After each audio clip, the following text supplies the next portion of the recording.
Right guys, you join me from inside my CLK. It's a bit warmer in here. I was going to do an outside intro, but it's just too cold. Today's video is briefly explaining about the bypass valves on these engines. Just showing you what we do with them and the noise we get from them. Because in our experience, even a 50mm aftermarket blow-off valve tile style didn't work.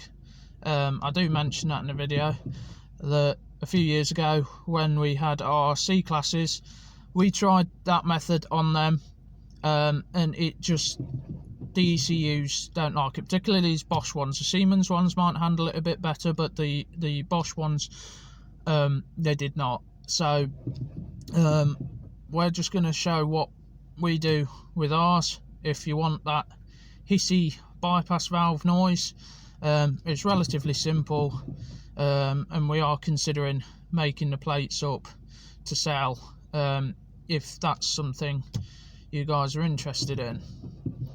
Alright guys, hope you enjoy the video, and please subscribe if this helps. Cheers guys. So this is my car. Sorry, it's freezing cold out here, I'm trying not to shake. This is my car and that's my bypass valve. If you notice, we've got this small plate in here with 3 washers. You can use 2 for slightly more duration on the hiss noise. But I use this method instead of a BOV, and the reason for doing that is that if you use a BOV, it doesn't vent enough air and also doesn't control the boost properly. And when the car can't control the boost properly, it hits fuel cut or starts behaving erratically.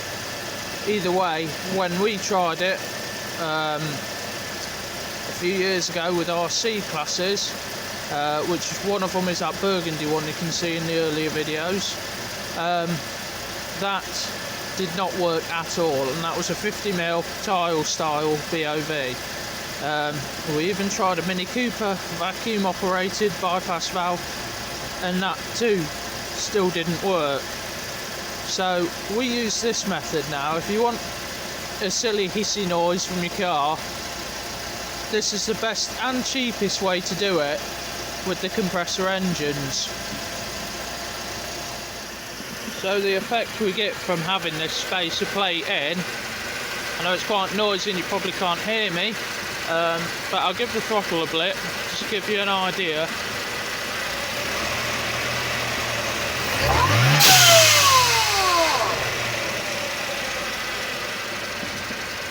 Obviously you can hear a lot of supercharger noise there,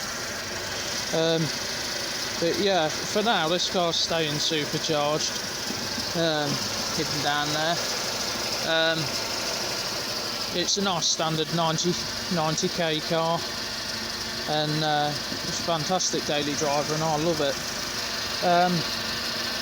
But yeah, that's just a brief explanation of what we do and why we do it, and why it's not necessarily a good idea to use an aftermarket BOV on this type of setup. This is the same setup, I believe, whether it's the M65,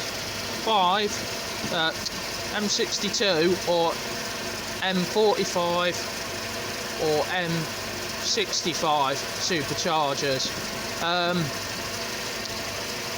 The BOV on the M62s can be located here on the airbox, and the bypass valve on the M65 or M45 is located on the supercharger itself. You can do the plate with both methods and it will work on pre-facelift and facelift. So I hope you've enjoyed this video and it's enlightened you a bit.